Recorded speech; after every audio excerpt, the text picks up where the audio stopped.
Thank you, Matt Gringo, for that joke. Hello, welcome back to the Waffle Press Movie Podcast. I'm your host, Diego Crespo. Also here is Gina Versa, my co-host. I also love Predator 2. Do you really? Yeah. Yes. I saw it recently. Yes. It's bad, but that's why I like it. Mm-hmm. Which is also why we're going to talk about another movie that might be bad that we kind of like on here. For newcomers to the show, this is our podcast setup. If you're listening, it doesn't matter because you can't see anything. But we're here to talk about the end of summer movies. We kind of missed a little bit of the trail end there. Some stuff we're looking forward to. Maybe a certain Spider-Man game that we played. We don't really talk about video games on here that often, but this feels like a big one to bring around. It's like a perfect Spider-Man movie. Yeah, but first up, we don't really talk movie news either anymore. But Gene, you wanted to bring up something that I thought was very interesting. I don't think it's a movie news. It's like a movie second coming. It's Space Jam 2. Okay. Do you want to talk a little bit about the pedigree behind this film? Yeah, it has the greatest basketball star of our time, LeBron James, who is a great person, constantly pisses off the president of the United States. Great person, great dude, donates to charity. Produced by Ryan Coogler, great director, and I have no doubt that as a producer he would is also going to be extraordinary as he is in directing films. I feel like he might have produced something. We might have to fact check that. I'm sure he did. Well, he produces all his own independent films. Mm-hmm. I think he's going to become, if he isn't already known as like one of America's like greatest artists. Yeah. Like he, honest to God, is just someone whose work I eagerly anticipate. Whenever I hear anything about it, every single one of his movies is kind of like has a very special place in my heart. Yeah. To varying degrees, all good, and I've never thought I'd be excited for Space Jam 2. Yeah. I'm a little cynical about the first Space Jam. That's a little. Let's talk about it for a second. It's like a time capsule that only exists in the 90s. Yeah. It's like if when you watch it, it's like having a time travel machine and going back to the 90s for all of 90 minutes. Yeah. Great soundtrack. I hope this soundtrack is just as good without R. Kelly. Yeah. Keep him as far away from this and everything else on the planet. Yeah. Just keep him away from people. Good call. Who would you like to do the soundtrack? I would want. Who would be like a year ago, I would have said Kanye West. Yeah. Oh, Donald Glover. Okay. Yeah. Yeah. That's good. But so, that would like increase the pedigree of this movie, and also the best animated characters is like fuck the Disney characters like Minnie and Minnie. It's all about the Looney Tunes. Why don't you like both? I like both, but I feel like the Looney Tunes are way more interesting. They have wants and needs. I'm sorry. Which ones are helping Sora, Riku, and Kairi save the universe from the Heartless and the Nobodies in Kingdom Hearts 3, 2, and 1? Looney Tunes have more depth I don't know. As characters. Look, in Kingdom Hearts 2, Mickey Mouse comes out swinging the Keyblade like he's fucking Yoda from Attack of the Clones. Kingdom Hearts. Yeah. Like, the best anime. It's best anime. It's just pure anime. But yeah, the Looney Tunes are such a viable franchise that kind of haven't really been in too many movies recently. I'm sure they have some cartoon shows, but been a little underdeveloped, I would say. Yeah, they kind of like the Muppets. Something's about these characters where they're like they haven't found a home yet. Like they'll find like glimmers of greatness, like the Muppets reboot from 2000 that Jason Segel did with I believe Amy Adams, right? It's a great movie. And then the sequel's like fine. It's a fine Muppet movie, but it didn't carry that like legacy like that first one did, and then kind of trailed off again, which is too bad. And I hope the Looney Tunes can do that. Because I do love the Looney Tunes. And I love Looney Tunes back in action. Looney Tunes back in action. I want to end it right there. Joe Dante's Looney Tunes back in action is a masterpiece, and it is the superior Looney Tunes movie. So if you haven't seen it yet, go check it out. You won't regret it. It was ahead of its time, like all Joe Dante movies. But for the breadth of the show, go ahead. Add one last thing. Okay. LeBron will probably be a better actor than Michael Jordan. Oh yeah. He's a good Trainwreck, yeah. Yeah, in Trainwreck he's great, so. Yeah. I love LeBron, and he's in LA, so. He's doing everything like extraordinary right now. That's fair. Jump on that LeBron bandwagon. But the rest of the show, we're going to be talking about some last minute, glasses dropping like Gene just did. That's okay. It happens. We're only human. We're going to be talking about The Nun, Mandy, neither of us have seen it, but we want to see it, so we're going to talk a little bit about Beyond the Black Rainbow, that director's previous movie. We'll talk about it on the next show. And The Predator will be like the big discussion for many reasons. But first off, we're going to wrap up the summer stuff because I like summer movies, and I thought this year was okay. There were some really great movies, like maybe two. And the rest were okay. And the rest were okay. There's nothing wrong with that. Not every movie needs to be the best. It was a real downer for me though, because there was a lot of okay movies, and there were some terrible, and there were like two great ones. Yeah. I'm assuming the Mission Impossible. Mission Impossible was the other one. Is the shit that movie's.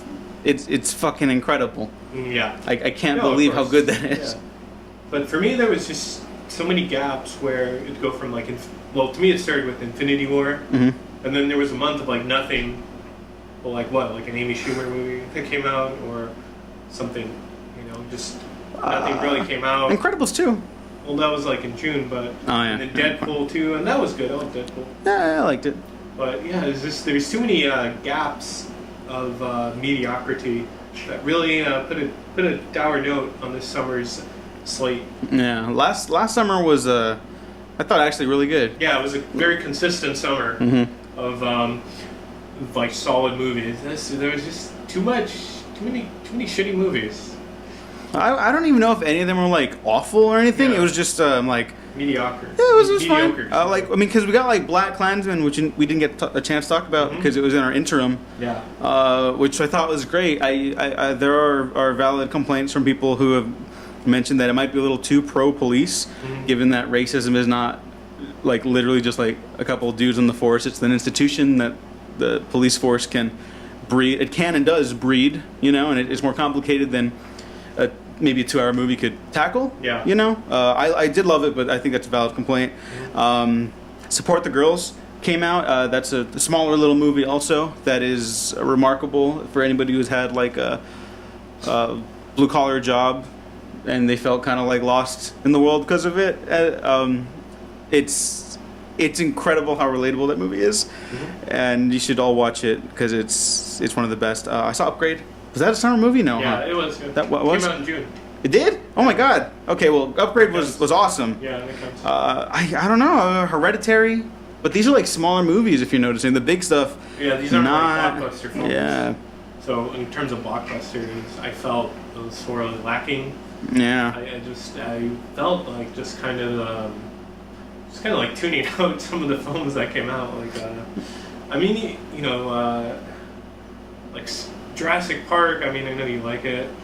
I'm not gonna defend it too much, but I like parts of it a lot. Yeah. Like, I had to drag myself to go see it. I wasn't anticipated for it. Well, the trailers were awful. Yeah, the trailers were awful. And there was a lot of films where it's just like, I don't want to see this. Yeah.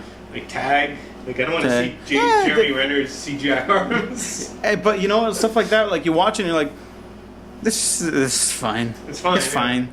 Yeah, there's just so many films like Skyscraper. Like, oh, do I want to see Skyscraper? Yeah, what's up with The Rock? He's like such a charismatic actor. Like he's a genuinely good actor too, not just a good action star. But all of his projects are like, they're fine. Like I like Rampage more than you, but like his projects have been like, oh, this is fine. Yeah. Or just bad, like Baywatch. Jesus, I'm sorry. It was awful. Crazy Rich Asians, but again, smaller budget movie that just plays like a blockbuster. So that was weird. I don't know. What was your favorite of the summer? My favorite of the summer would have to like a blockbuster movie or just a summer movie. Blockbuster and then just a movie you saw during the summer. Say Avengers: Infinity War was that film for me. It was a blockbuster. Got on Blu-ray, and it's incredible. So. And summer movie, I would go with Hereditary. That's grown a lot on me. I still don't know if I like it, but for Ari Aster's first movie, it made me feel things that I didn't want to feel. Yeah, fucks up your life after. No one told me how depressing it was. So I went in like blind. I was like, oh, this is gonna be fucked up. But I didn't expect like that. Yeah, I feel like that was the best way to see that movie going blind. Yes, but also like just know like it's not for the weak-hearted. I guess no, that's not even the right word. Just be prepared. It's relatively fucked up, and you'll feel kind of nasty afterwards. In a good way, maybe. I don't know. I don't know. But Incredibles 2, I really loved also. It's kind of a nothing burger thematically, but it's like one of the best directed movies ever. Brad Bird's the shit. Yeah, I wish he did more stuff like Ghost Protocol. Like live action? Yeah, like just any movie. He's like a journeyman where he just comes in, directs a shit out something, moves on to another project. Nothing against like a guy like personally or like his own work. Because but just like he's so good. Yeah, I like The Incredibles too, and I like just anything he does. Like I love Tomorrowland. I still need to watch it. Yeah, even though it's like edited to shreds at the beginning. Oh, we'll talk about editing. Yeah. We're gonna talk about editing real soon. But I love, it needs to be more Brad Bird Superman, yeah. Brad Bird Fantastic Four. That'd be great. That would be great. He essentially did that already, but whatever. Fallout was my favorite of the summer. Okay. Sorry to Bother You is probably Sorry to Bother You or Black Klansman are like my favorite of the smaller movies, and Support the Girls also. Those three I think everyone should check out. Okay. Mamma Mia. Oh, Mamma Mia was really good. I know those movies those movies get some flack from general audiences, but it's like if you're into the first movie and you kind of get into those rhythms, I'd even say this one's like better directed. Like this feels like less of a kind of you're in on the joke or you're not. This feels like a actually really good movie. Yeah. That oddly enough I can't really talk about story wise without spoiling things. Yeah. It has Cher, so you have to see it. Yeah. I found myself laughing on the verge of tears, excited, and wanted to go dance and singing out in the streets afterwards. So if that's not a good experience at the movies, I don't know what is. Cher is immortal. Cher is immortal. Cher is the best. That's why. Moving on from this, though, let's talk about really quick most anticipated movies of fall. Of fall? Yeah. First Man is number one for me. And I respect that. Yeah, I have a lot of high hopes for it. I'm seeing an early screening of it, so I'm pretty excited. Are you allowed to say that, or are you going to have to cut that later? No, I'm allowed to. Okay. I was like, oh. And Halloween, of course. Halloween, I can't wait for Halloween. I'm generally a big fan of the franchise. The ones I really like. Basically 3 of them. Halloween, Halloween 3, and Rob Zombie's Halloween 2, which I will go to my death defending. But David Gordon Green is like such an odd director. Yeah, he did. He does. Danny McBride movie he did. He did a couple. Like did he do Your Highness? He did Your Highness, which I'm not a fan of. But he did Pineapple Express, movie, which I am a huge fan of. He did George Washington, which I haven't seen, but it's apparently like remarkable. He did Joe a couple years ago with Nicolas Cage, which is great. He's kind of hard to pin down, like what he likes to do. I think he's just a quality filmmaker. Yeah. You know, and that goes a long way. So there are like some shots in the Halloween trailer where I'm just like, oh man, like you got like a real artist behind the camera. Like a dude who like you have a dude who knows what he's doing.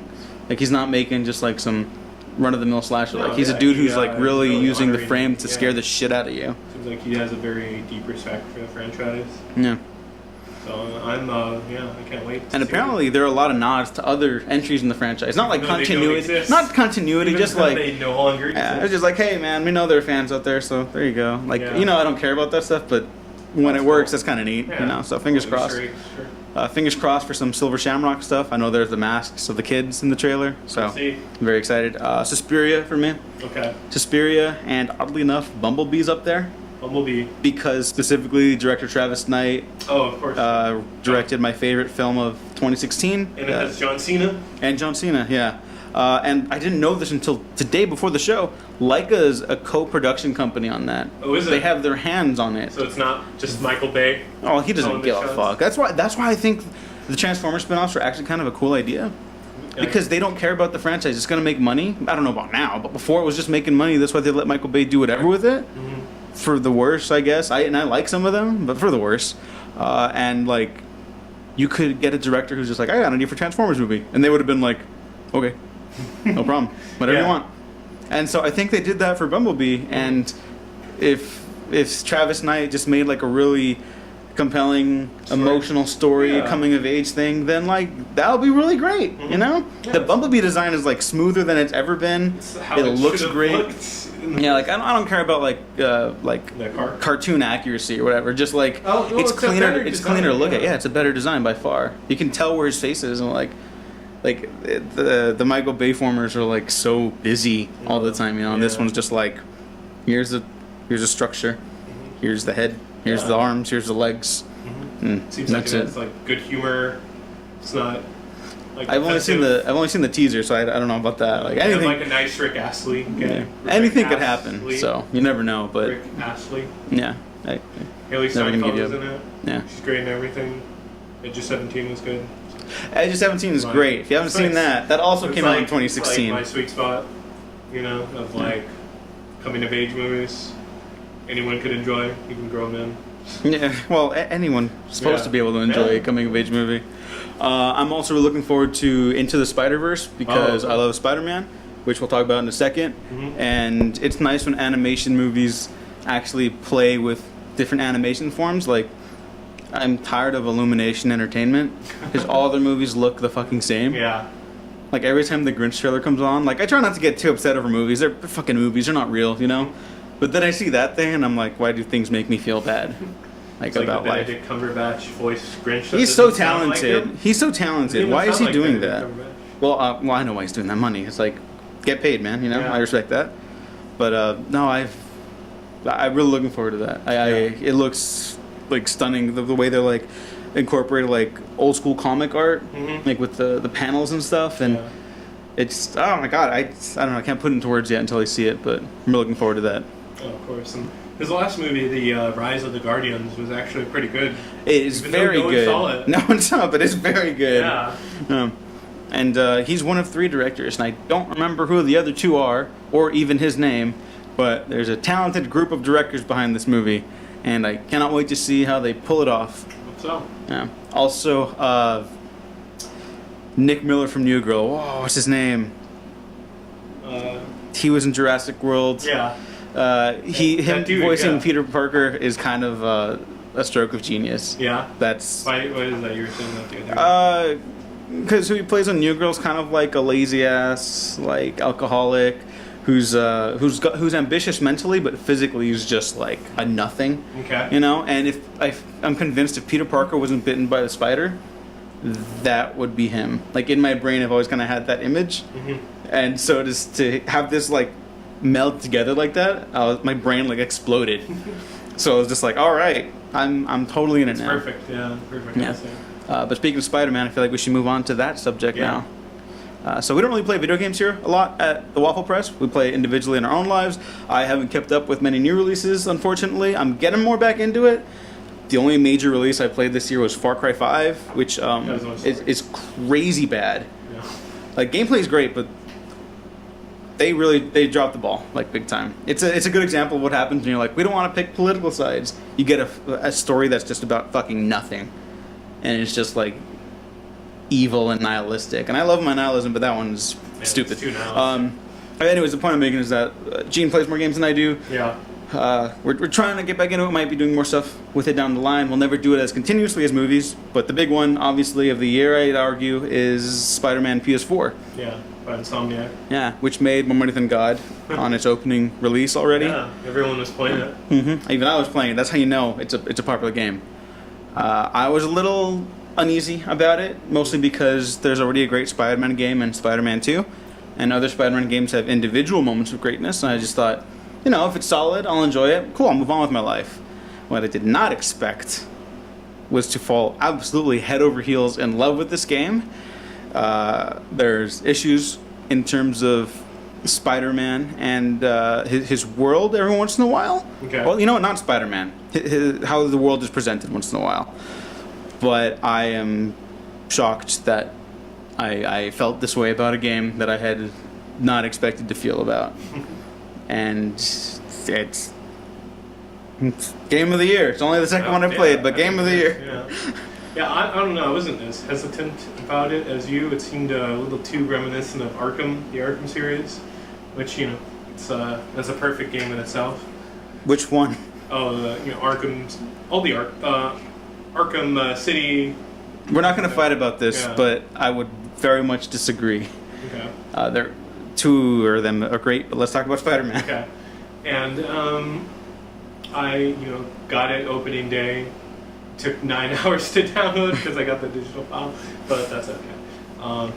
And it's just so immersive. It makes you feel like you're Spider-Man. You feel in that world. It totally puts you in there. You can't stop playing. It's been very addicting. Playing till 3 a.m. sometimes. I may or may not have done that as well. Yeah. And the voice cast is amazing. You're a Euthenthal. Yeah. Who does a really good job as Peter Parker. And really quick to cut you off, remember I was hesitant because in the trailers and the reveal stuff, I was like, the voice acting doesn't sound too great. Within an hour, maybe even less, I was like, oh no. It was cut wrong or something or weird. Yeah. Fantastic voice acting. Of course.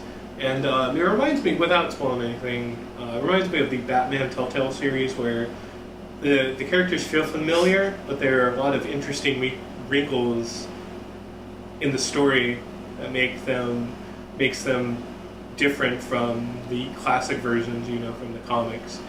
And they're still as memorable, still as iconic, but they're just a little bit different. And I really appreciated that. They took a lot of chances in their story, so that was cool. But yeah, just the characterization, just liked the story so much, or it had to keep playing. And all the side missions too, they were great side missions. They weren't like, get a balloon, get some kid's balloon. That was awesome Spider-Man at the theory. time. Yeah, that was cool. It got tired by now in gaming, but like back then that was like the business. Yeah. I love it, and I'm gonna keep playing because I haven't beaten it yet. Yeah, really I did beat it because I only had a weekend to play it. I do not own a PS4 yet, so I just buckled down with my cousins over the weekend and just drove through it. And I did side missions as well and stuff. I did some of the Black Hat stuff. I won't spoil some other person who's in it for some really cool side mission stuff that I really enjoyed. There's issues for sure, like the stealth missions at first. I was kind of like, oh. The what? The stealth missions. Yeah. I was like, oh no. But then, like, even those get like more inventive as they go along.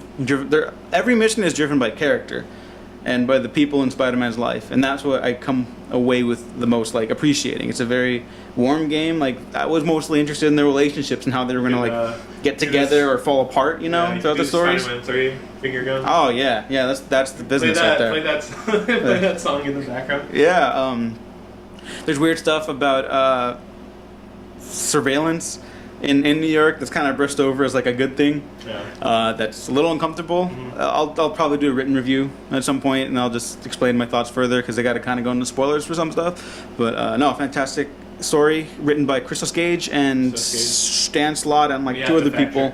Yeah, but it kept the humanity of Spider-Man in his world in a way that movies haven't since the Raimi days. Of course, and did you appreciated all the Raimi references? Is there I don't know, nothing like directing. Oh yes, there is a train scene accident, or it's a yeah, no, it is there. Cool. But that was heartwarming to me. No pizza time. No pizza time. No delivering pizzas. But I mean, it takes the time to have Peter like help out at a homeless shelter because both Peter Parker and Spider-Man are essential to that character, and how the game builds the story around that is really telling that these people got Spider-Man. Towards the end, it gets very messy, and I don't know if it all works, but it hits where it needs to for Peter Parker, and I think that's why it's such a great game. And I'd go as far to say, if not my favorite superhero game, it's up there. It's one of my favorite. Yeah, and I'm gonna write about it, and it's gonna be a problem because it's gonna be over 1,000 words. I just feel it. But no, I fell in love with this game, and I did not expect to. Okay. Yeah. Do you have any plugs today, Gene? Do you have any plugs? No, I don't think so. Oh, okay. Go watch the other shows we do. Yeah. Talk on Monsters. The other Talk on Monsters will be up before this. Thank you to Matt Curion for joining me on that. And then another one will be exclusive to Patreon for the next month, and you guys will get it the month after that. Matt and I just finished up, or Matt Garingo now, just finished up the Predator retrospective. So go check that out. If you want us to talk more Predator, listen to this too, because we're going to talk spoilers on Shane Black's Predator. But moving on, let's talk some movie reviews. Gene, you saw a movie I didn't watch, The Nun. I love The Nun. I got none of that. Yeah. You got none of that? But yeah, Corin Hardy is I haven't really seen any of his films. I know he just worked on Shaun of the Dead, did some other Edgar Wright projects. Is he like a special effects artist, a producer? Yeah. And I'd say I'm like, I don't know if I'm a big fan of the Conjuring films. I think they're good. I like them enough. I like The Conjuring too. I avoided those Annabelle movies like the plague, but The Nun was good. It reminded me of a Hammer movie, like a Hammer horror. It has a lot of gothic elements that you don't really see in horror films, or you don't see them done well. That they actually Jurassic World: Fallen Kingdoms, third act. Yeah. Well, no, I mean like. No, I'm praising that third act. Was that The Lady in Black or something? That Daniel Radcliffe movie. Oh, that one's good. That was good. I like that one. But yeah, it really utilized like a lot of gothic horror elements. Like there was a lot of jump scares for sure, but to like gross you out, like kind of like creep you out a bit, and so that was appreciated. And the film is, cinematography is great, and it's just a solid horror film. And yeah, if I ever going to direct a horror film, I would hope it would be something like that. Yeah. Was it shot on film or digital? Do you know? I do not know. Okay. Fact check that. Okay, because I really like period piece horror movies because it's a prequel, right? So it's a period piece, right? Do you know when it takes place? It takes place. I believe it's after World War II. Okay. Yeah. But I'd like for those older period pieces to be shot in like 16 millimeter or something, just to give it an older look effect. I like film grain a lot with certain projects, and I think that could be really cool. Mm-hmm. I mean, Blumhouse has the fucking money for this. This made like 5 times its budget opening weekend. Right. So like, please, I love Blumhouse. Keep doing this, and I hope I like it when I check it out. I like Taissa Farmiga and Damien Bichir. Yeah. Who lasted surprisingly long in Alien Covenant. Thought he was a goner from the get-go. But I mean, like, talented people behind it, so I'm looking forward to it. Watch. Yeah. All right. Do you like it as much as the other Conjurings that you do like or have seen? I think I liked it more than the Conjuring films I've seen. Really? Yeah, actually, yeah. Okay. I like the first Conjuring, but I love Conjuring 2. Mm-hmm. So I'm very eager to watch this now. Yeah. Something else we're both eager to watch is Mandy by Panos Cosmatos. Canadian filmmaker, son of the other Cosmatos who filmed Tombstone and Rambo 2, First Blood, and Cobra. Yeah. You ever seen Cobra? I haven't seen Cobra. Okay, Cobra is... Watch Cobra. Yeah. Just watch Cobra. Come back to me after that. Both, all of you. We have not seen Mandy yet. Not seen it. No, but we want to. And as penance for not being able to go out and check it out in theaters yet, I already pre-ordered the Blu-ray because having seen Beyond the Black Rainbow, I'm pretty sure I'm gonna love Mandy, or at the very least, like looking at it a lot. Mm-hmm. Gene, you also saw Beyond the Black Rainbow. Yeah, I did a couple of months ago, actually. Mm-hmm. It's there's nothing else like Beyond the Black Rainbow. That's no doubt about that. Yeah. Well, really quick, we're going to talk about Beyond the Black Rainbow and why you should check it out in preparation or after you watch Mandy, because I feel like Mandy's going to have a much bigger audience, given everyone's a fan of Nick Cage now. Thank God, that guy's such a great actor. He got like memed on the internet a couple times, and it just got stuck. Weird career renaissance. Yeah, just check this out. Before we get into Beyond the Black Rainbow, Nicolas Cage was taking on every project possible because he needed to pay off a lot of debts. He had a Fabergé egg addiction. He had Is that really the thing? That was a reference to it. Oh, okay. I was like, oh no. He was buying a lot of stuff, like a lot of art, a lot of. He liked to spend. He had like 2 houses. He got money. I mean, I can get it. Yeah. But I like to think I wouldn't fall trap to that, but I mean, you never know. I'm only human. He paid off all those debts a while ago. He's just doing all these movies because he believes in them and loves to act. That's so cool. Yeah, that's great. I love him. Moonstruck, Gone in 60 Seconds. I like Gone in 60 Seconds. There's some other films I'm forgetting, but a lot. Yeah, now I can't think of any either, but I'm a huge fan. Wind Talkers. Wind Talkers doesn't really work, but he's not the problem with it. Face Off. Face Off is the best movie ever. He's just he was just in a lot of shitty movies. Yeah, I mean, everyone's in shitty movies. Sometimes I'm in a shitty life, like it happens. Who cares? Yeah. But no. So Beyond the Black Rainbow it's this weird kind of psychedelic horror almost. Panos said that he was inspired by a lot of like old school. Obviously, there's a little bit of Apocalypse Now in there, a little there's a lot of psychedelia in there, but he was inspired by researching stuff from like these institutions that would try out these psychedelic methods to like expand the human mind, and basically how they would like break people. These are like real like things that happened in institutions across not just our country but the world. Yeah. And so he was fascinated how like one generation become obsessed with like cultivating this idea to like expand like their worldviews. And the whole movie is very much like it's specifically about that. It's not like metatextually, like that is the text, but it's also very unsettling. Yes, and also calming. Yeah, and it's like explosive. Yeah, it's like an edible that's like good, and then you have too much of that edible, and then it goes bad. Yeah, then, like for anyone who's had an edible, it's like.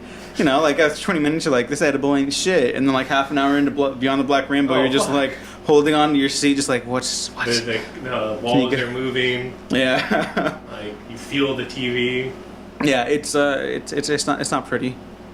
But, no, don't do watching this movie. Yeah, no, do not do that. That's shot on 35mm. And so there's like this nice classic film grain texture to it. You know, like I think we're both pro film or digital, just depending on the project. Yeah, as long as you have the choice, is my opinion. Yeah, same. You got to have the choice. You both have to be an option.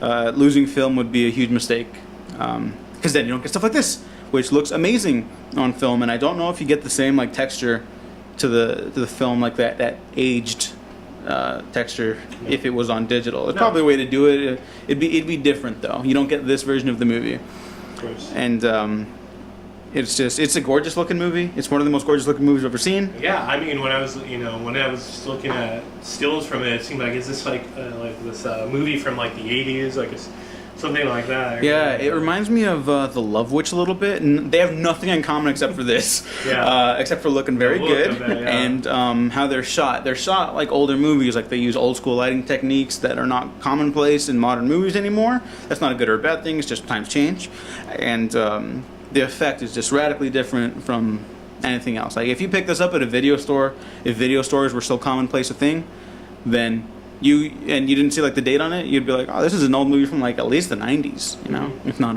earlier, but it is not. It is from 2011, 2010, I think. 2010, yeah. 2010. I think it officially came out like in 2012. Like it got a large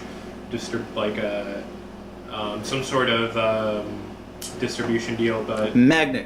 I remember because Magnet released a bunch of weird films between that little time period. It was like that, Only God Forgives, and like a bunch of weird little art house movies that no one ended up watching. I don't think so. No, I have to double check that, but I don't think they're around anymore, and I think I know why. Pour one out. Yeah. We did not watch Mandy. We did see Beyond the Black Rainbow. Other people did watch Mandy for us on Twitter, though. So I asked a bunch of people for thoughts on anything they've seen in the last month. The Predator, The Nun. Our friend Matt Brown at CallMeRoy88 on Twitter said, Blake Lively gave the only good performance for 2018 in A Simple Favor. That's Paul Feig's new movie. I guess it's like a mystery comedy I'm interested to see that. I'm very interested in that too. Yeah. And I hadn't heard nothing about it, so I guess it's kind of getting like swept under the rug. Yeah, that's disappointing. I mean, I'll see anything with like Anna Kendrick. So. Oh yeah, Anna Kendrick's in it too. Buddy Brandon Swafford, friend of the show, at BSwaff, said Crazy Rich Asians is one of the best films I've seen this year. I'd have to agree. At least one of the most entertaining. I think John M. Chu he's known as an action director before this. He's always been like kind of above the material. Like you're surprised what he gets out of it, like visually. And I feel like he always wanted to make a romantic comedy. Yeah. Like he directed the shit out of this, and the material was like fit for it. Like it matched him. So that was a weird thing in my brain. Amber Nuno Business at Amber Nuno. Blake Lively and Anna Kendrick are so great in their new movie. Another voucher for Paul Feig's movie. You gotta check it out. Here we go. At Jack Devine, Mandy slaps. Give Panos, Cosmatos, Doctor Strange 2. Okay. He said I was listening to an interview he did. He said he hasn't gotten any like high profile projects. He hasn't been offered anything. He just said this recently? He said that recently. Fucking course. From Beyond the Black Rainbow till now. Of course. Well, I hope that changes because Yeah, I hope Mandy's making waves. Like they're expanding screenings for it. I hope so. Yeah. So, I wish someone would come a little closer to me, so I didn't have to drive out to fucking Burbank. No, there's. I like Burbank, but you know. Yeah, I think they might still be playing it at the Frida Cinema. You know, I'll catch it this weekend, hopefully. Yeah, hopefully. Either way, I got the Blu-ray, so I will watch it eventually, and I'm very excited to do that. At John M95, saw The Predator. It was meh. Was hoping Shane Black could deliver the best sequel in the franchise, but I think that's still Predators. While it had some moments that made me laugh, like Shane Black exceeds at doing so well, it was overall a mess and a disappointment. Sorry, John. I think most people agree with him, though. It was a meh. It was a meh-editor? Womp womp. But no, I mean, I think this is a good segue to our final topic of conversation, the Predator, which was my most anticipated movie of the year, given Shane Black, his incredible writing. Fred Dekker is back, writing another movie. From Monster Squad, Night of the Creeps, RoboCop 3, which... I like Monster Squad. I like Monster Squad. I've never seen Night of the Creeps. I haven't seen it either. They're genre dudes. There's an old script out there called Shadow Company that is action horror sort of story that's very angry Vietnam War sentiments about undead soldiers coming and like attacking this small quaint American town. John Carpenter almost directed it, and like that would have been a perfect mashup. I don't know what happened to that project. It died. 90s Carpenter? That was 80s, 90s Carpenter. Okay, so that would have been. It would have been the shit. This is like They Live, Prince of Darkness Carpenter time. Okay. So it would have been awesome. Nothing ever happened to it. And so I think that was the last project they officially worked on together, except for RoboCop 3, and Shane Black didn't have any hand in the writing, which is clear in that movie. I liked The Predator. Mm-hmm. I don't know if it's good, Mm-hmm. but I liked it. Yeah, I would go with that position as well. I personally liked it. There were a lot of flaws to it that I could really pick to death. Editing-wise, characters disappear. Plots kind of disappear as well. The setup in the first 5 minutes is like so much exposition, so much happening, and some people have compared it to Suicide Squad. I would disagree to that, but there's some truth there because there was a lot going on, and it's messy. It certainly isn't perfect, but I did enjoy it for what it was. And I wish it could have been better, but shit happens. Yeah. Also a line from Predator 2. Yeah. The Predator tells Danny Glover shit happens before trying to blow itself up. That to me, that's still like what the best Predator sequel. Yeah.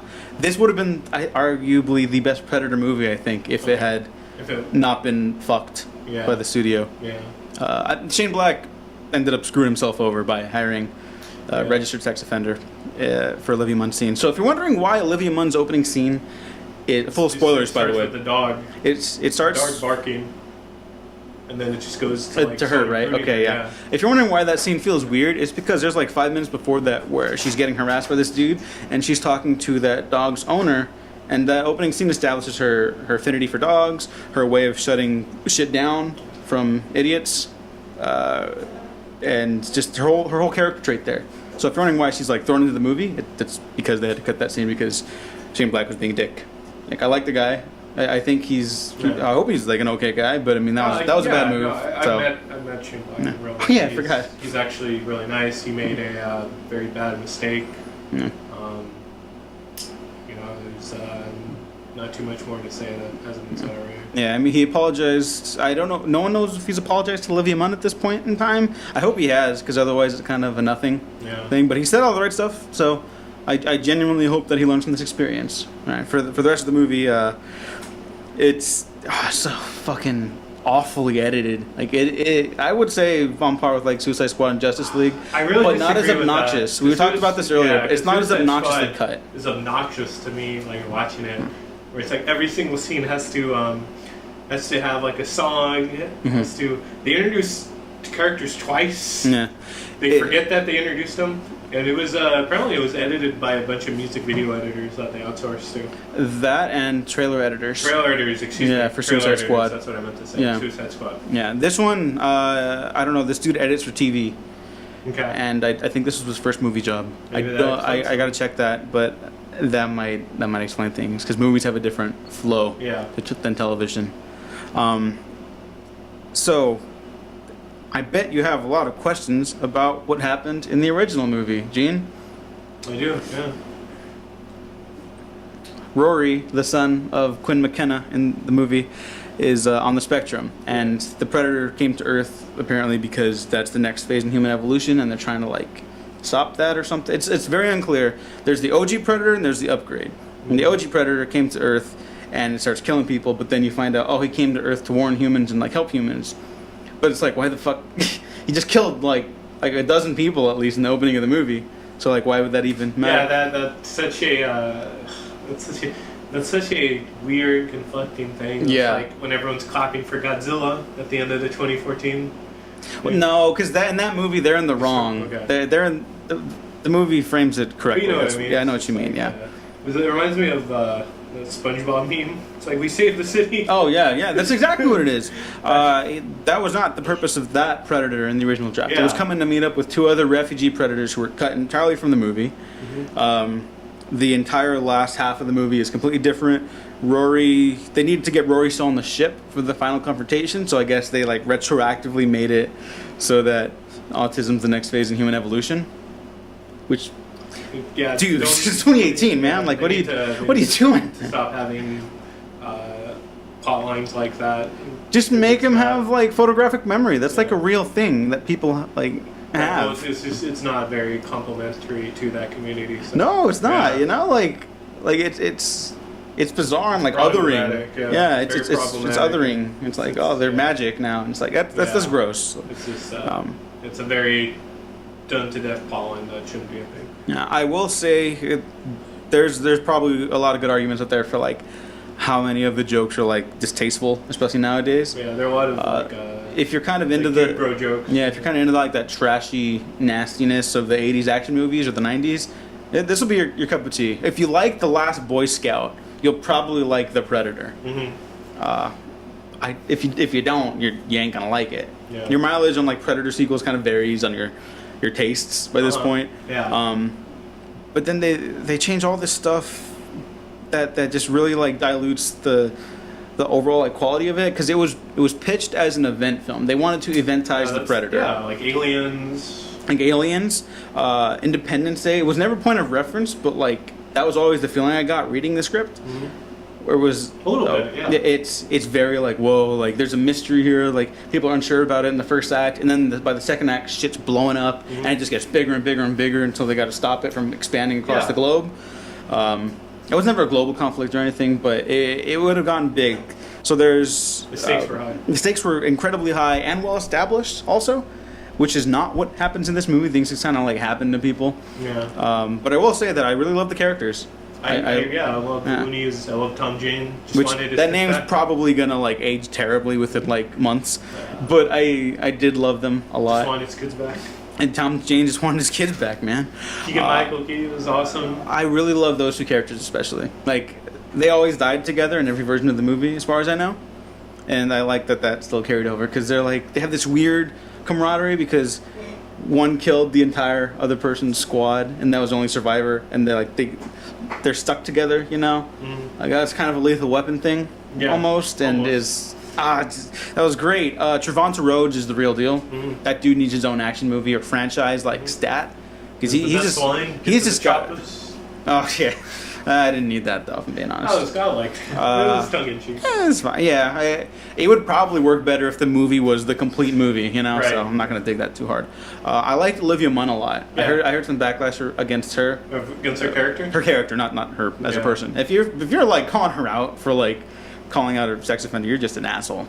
But no, her character I thought was really good. She was a good character. She was like this, almost like everyman, like she's studying like this weird field of science, but it's like that just happens to be like her field of expertise. Right. She's like when she springs into action. I heard some people also like talk bad about like, oh, well, she's like an action hero. It's like she shoots herself in the foot, like with a dart. Like the first time she goes out there, it's like she's not perfect. She's not the only character like to shoot herself in that movie. Yeah. Oh, okay. Sterling K. Brown's like death is awful. Full on spoilers. I missed that when I had to compare notes after the movie because I was like, wait, did they just like edit him out at the end? Yeah, it was like a from Pulp Fiction when Marvin shoots himself or Marvin gets shot in the face. It was like that, but it wasn't supposed to be funny. Yeah. Or it didn't land. Certainly. Yeah. It was just I guess that happened. That was weird. Yeah.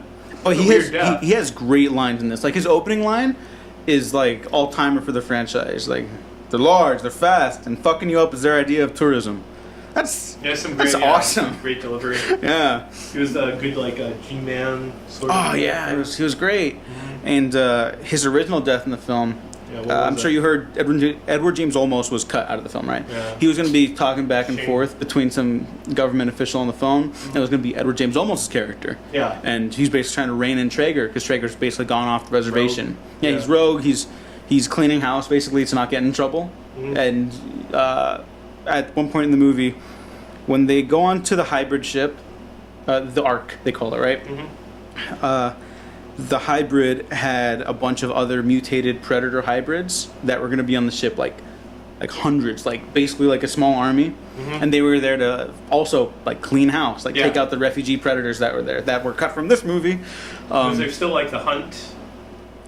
Where they team up? Technically, no, they never team up with Traeger. So like, I kind of like that, but it wasn't. I kind of did too, but it was executed really bad. Right. Like by the end of the movie, I was like, oh yeah, this is just straight up bad.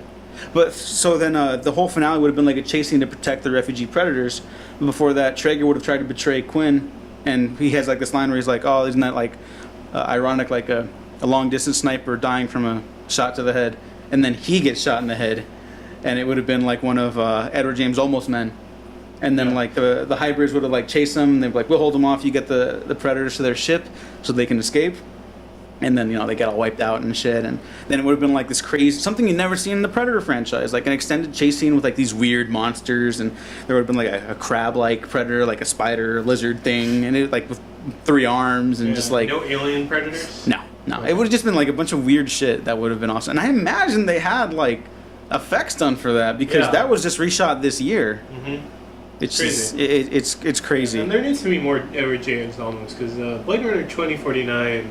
No, he's only in one scene. He's in one scene, and he just does the same beats he does in the first movie. Yeah, that one felt like a studio note from that scene. Huh? I was like, oh, I have him because he was in the first one. People love seeing old characters. He makes origami. Yeah.